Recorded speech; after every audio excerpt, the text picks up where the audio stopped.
tuned in to the Community Cats podcast. Ready? Let's go. Welcome to the Community Cats podcast. I am your host, Stacy LeBaron. I've been involved helping homeless cats for over 20 years with the Merrimack River Feline Rescue Society. The goal of this podcast is to expose you to amazing people who are improving the lives of cats.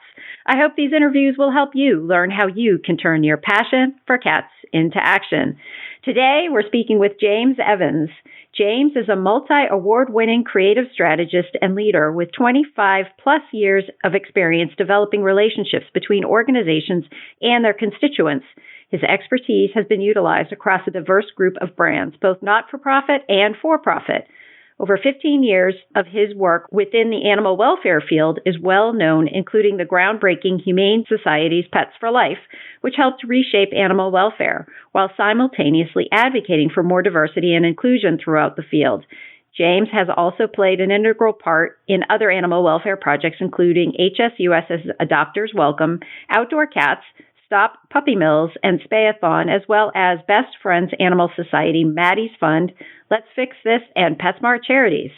CARE, in March of 2020, prior to COVID-19 and the unrest surrounding the murder of George Floyd, Ahmaud Arbery, and Breonna Taylor, James launched Companions and Animals for Reform and Equity, CARE, to address the need for more inclusion and equity within the animal welfare industry.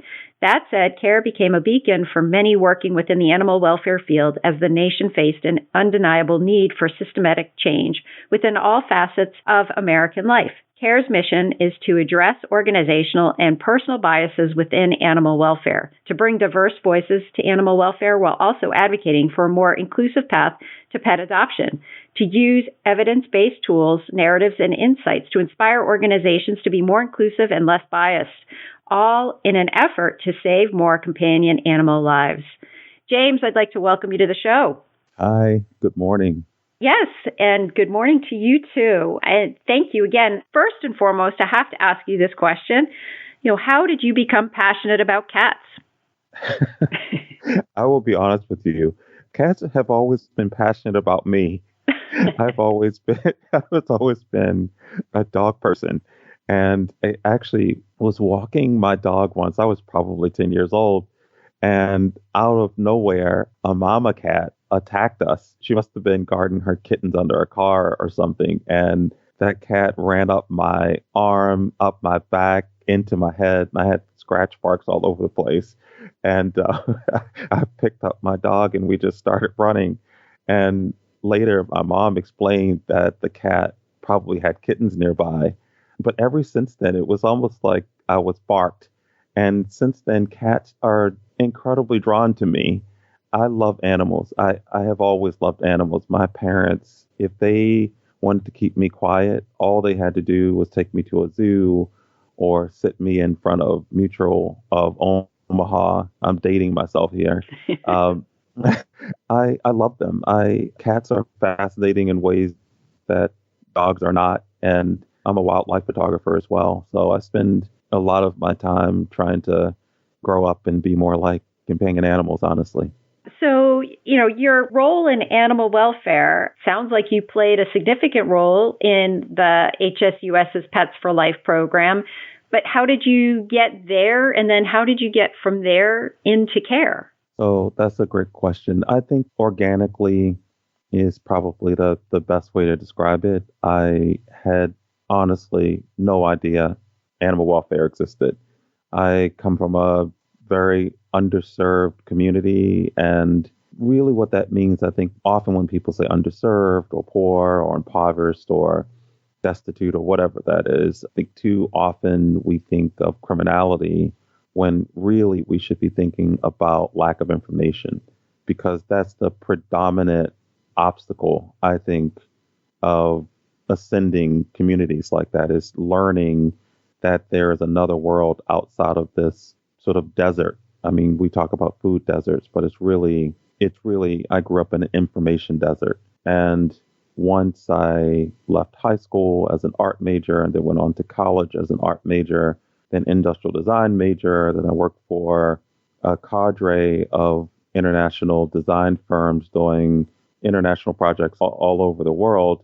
I eventually started my own firm in 1999. My first client was the NAACP, and we did campaigns with them. And, we had some success with those campaigns. And after that, we had a cadre of non-for-profits, folks that were focused on really removing barriers, many of the same barriers that I grew up with.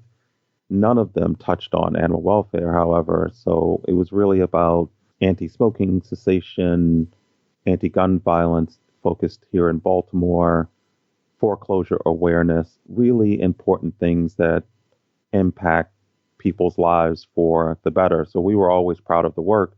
But one day out of the blue, I got a phone call from someone representing HSUS asking if we would be interested in being involved in a spay neuter campaign.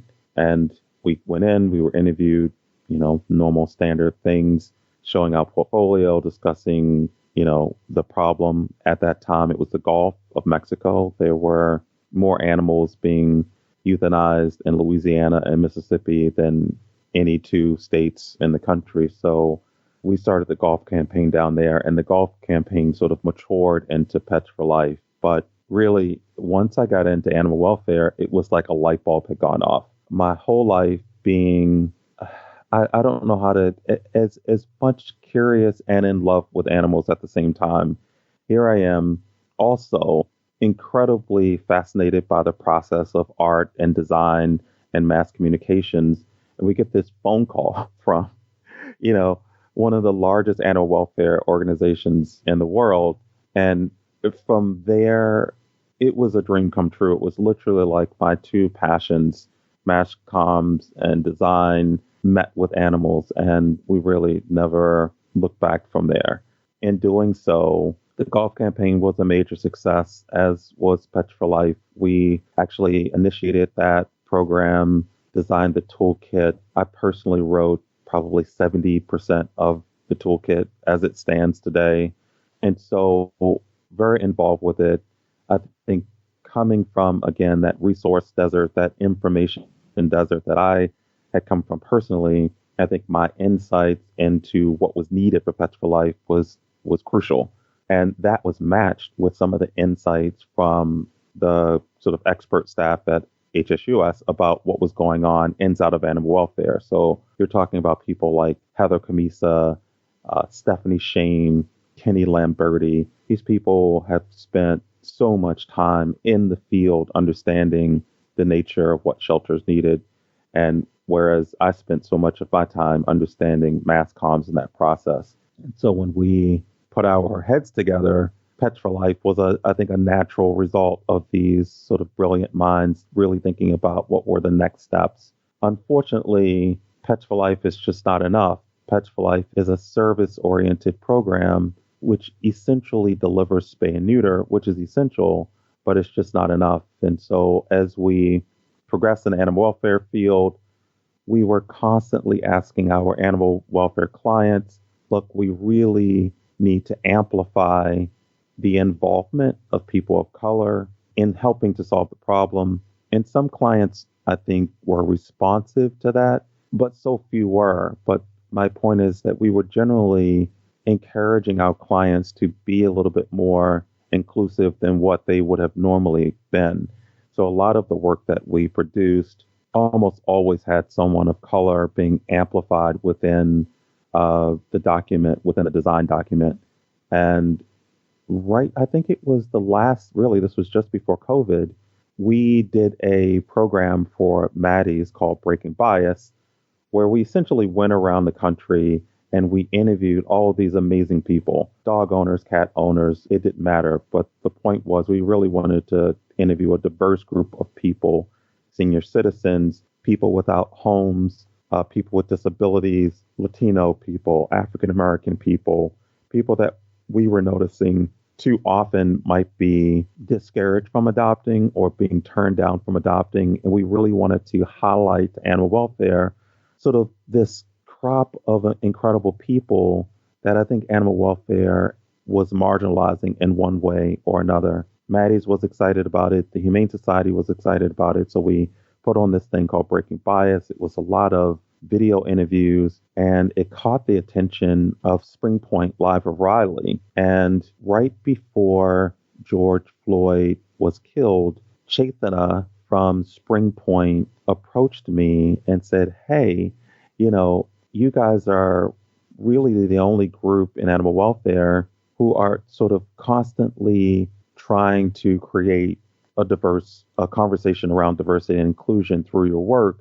How would you like to start an organization that we would fund? Spring Point would start the funding for, and you guys would be autonomous. And the design of this non-for-profit would be focused on bringing more inclusivity to the field. And so I actually didn't come up with the idea. I was doing the work that we have been doing for years for animal welfare, always being mindful that diverse audiences always bring, I think, extra things to the table, things that people often don't think about. But it was Spring Point Life O'Reilly that actually took the initiative and said, what if you guys did this? And we said, okay. And 6 or 7 weeks later, unfortunately, George Floyd was killed. And I think light bulbs went off around the industry. And it just so happened that CARE had already been created and we had answers to a lot of the questions. So it was a perfect storm, unfortunately, buoyed by the unfortunate death of George Floyd. What a journey. That's amazing. What a journey.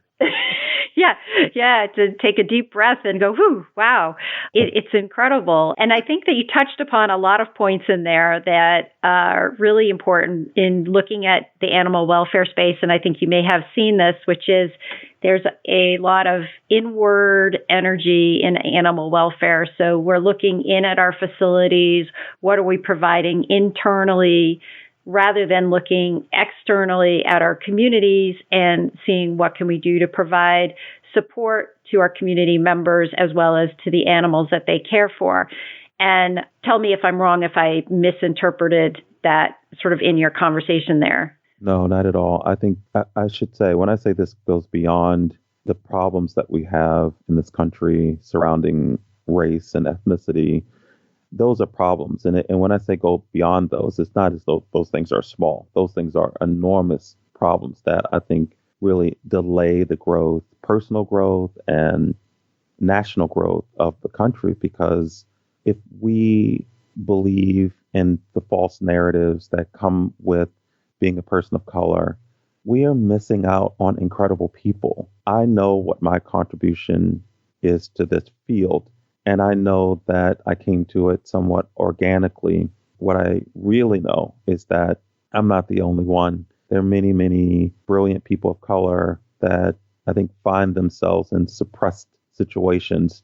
And I think we need to do a lot more about erasing our sort of false narratives about people. And that doesn't just include people of color. That includes seniors. It includes people with disability. It includes people that may not have traditional homes. When I think you're a part of a marginalized group, your ear gets sensitized and your eye gets sensitized to seeing more in people because you recognize that you yourself end up walking around with false narratives wrapped around you. For instance, I'm 6'3", 220 some odd pounds. I was born with a very athletic physique. So most people think I'm a football player, a boxer, and I've literally never played any kind of organized sport, never in my life. I've been an artist my entire life. I know way more about Rembrandt than I do about basketball. But no one thinks I'm an artist. No one thinks that I'm passionate about colors and compositions. And I'm not just passionate about it. I'm actually gifted. I'm multi-award winning inside of this field. But when people look at me, they don't see that. And so it's also gifted me with the ability to not see people for what their sort of cover of the book appearances. So when I see a senior, I don't necessarily think that person is fragile. When I see someone that is without a home, I don't necessarily think, oh, that person wouldn't be a good pet companion. So I think we need to do a better job of turning outward and not ignoring marginalized people, because I think we have a very special story to tell.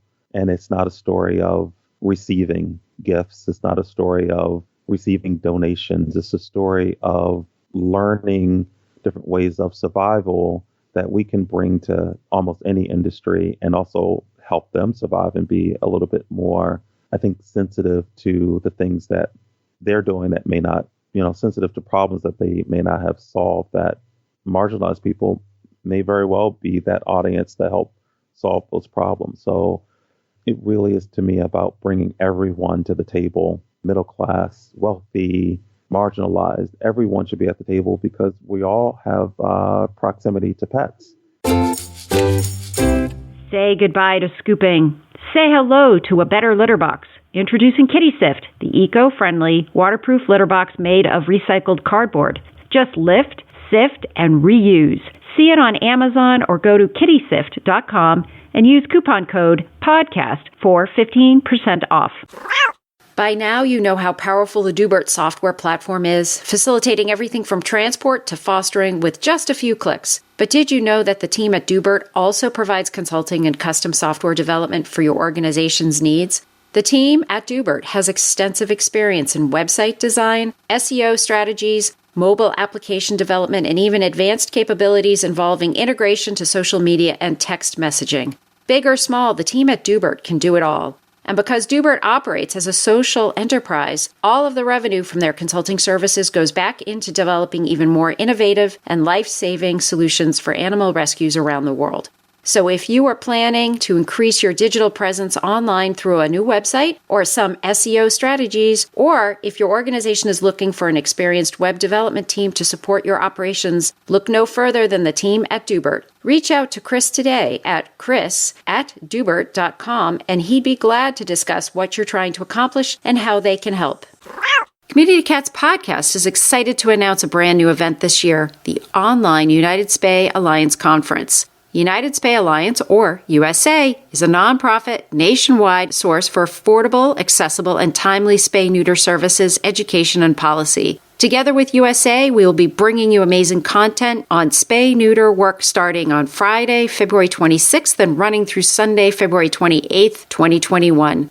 Conference topics include recruiting veterinarians and meeting rural needs, a COVID-19 panel, how to start a spay-neuter clinic, including explanations of the various clinic models, transport models, how to make spay-neuter a priority in your community, grant making for spay-neuter, how to work with animal control and your board of health, and many, many more.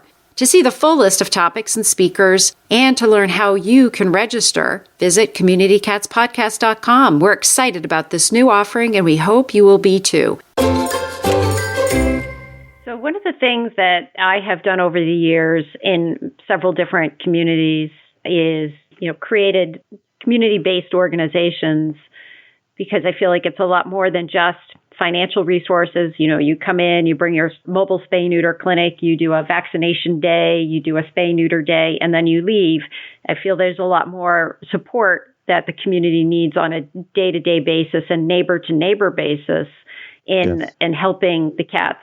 And in my world, it's a focus on cats, but I do include dogs in some of my programs. So I try to cross that bridge too, but I focus on the cats, the outdoor cats, as well as the owned cats in the communities. But I don't feel like, as maybe a more regional organization, an outside organization coming in, I don't feel like I should be the lead person. I think that it should be folks from the community, whether it's a committee-based organization or whether it's partnering with social service organizations or local churches.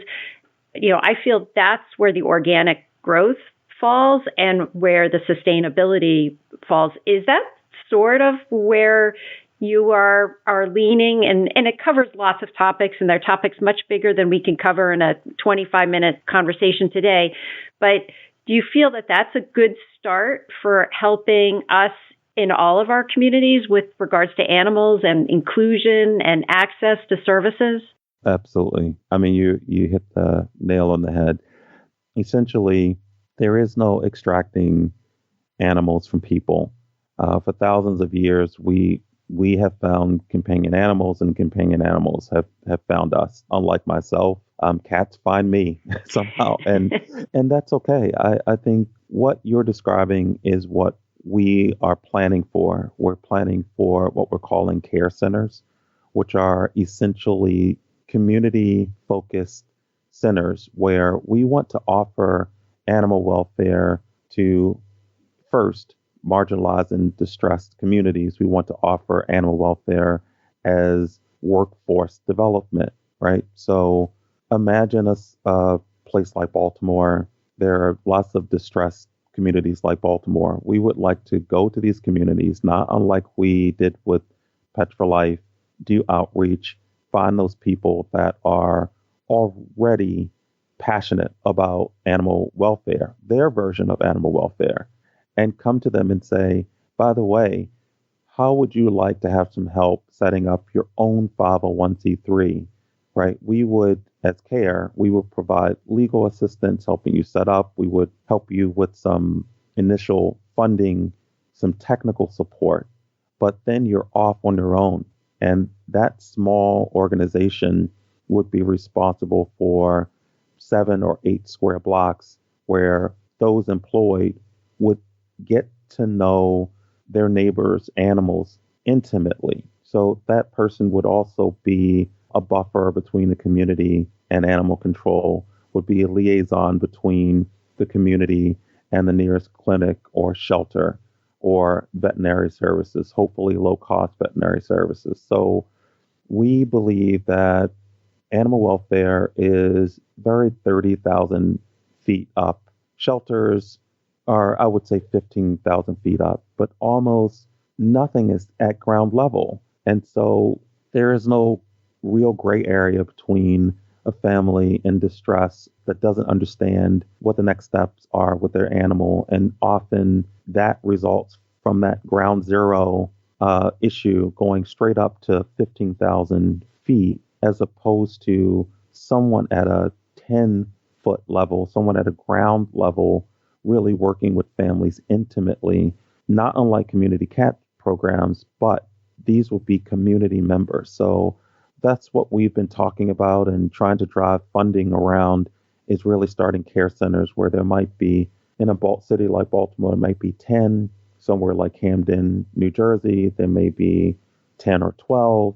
And so a care center in Camden, New Jersey wouldn't look the same as a care center in Los Angeles or in a Native American community. The idea is that the community would own the care center and that the care center would essentially provide jobs as well. I think there is an enormous amount of money in animal welfare, billions of dollars. I think we need to start spending some of that money and resources on employing people in smaller communities that actually assist their neighbors, so that we can sort of stop the stem of animals flowing into shelters in the first place. I see the sort of neighborhood association model coming out of this. Yes. in this conversation. And so obviously there's a lot of overlayering of other social services. And I've gotten involved in doing a lot with regards to pet food distribution around the state of Massachusetts into human food pantries that may not have accepted pet food in the past.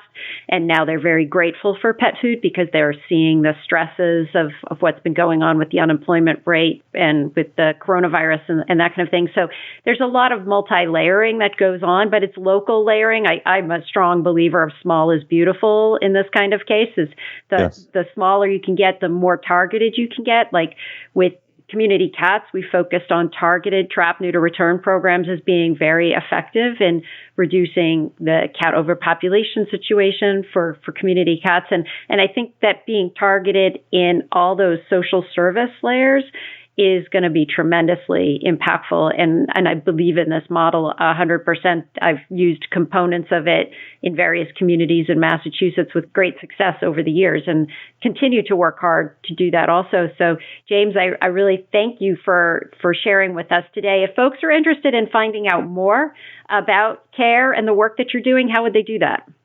They would certainly do that at our website, and that's careawo.org. And absolutely reach out to us there. And James, is there anything else you'd like to share with our listeners today? So I just want people to look around them, share information, look at marginalized communities as assets. There's so many people that are passionate, like I was as a kid, and I can tell you that if someone had come to me in my early years and introduced me to animal welfare, I probably would have become a vet. And I meet many young people that say the same, that they would love to become a vet. And, I would say just stop if you see someone that is from a marginalized group and they're handling a pet or have a pet, stop and have a conversation, because I think people in animal welfare that have this expertise, we just need to share it. That rain cloud that's 30,000 feet up, we need to squeeze it until everyone on the ground gets wet with all the rich information that we have to share. James, I want to thank you so much for agreeing to be a guest on my show, and I hope we'll have you on again in the future. Thank you so much for having us. I wish you the best of luck. That's it for this week. Please head over to Apple Podcasts and leave a review. We love to hear what you think, and a 5-star review really helps others find the show. You can also join the conversation with listeners, cat caretakers, and me on Facebook and Instagram. And don't forget to hit follow or subscribe on Spotify, Apple Podcasts, Google Podcasts, YouTube, Stitcher, or wherever you listen to podcasts so you don't miss a single show. Thanks for listening, and thank you for everything that you do to help create a safe and healthy world for cats.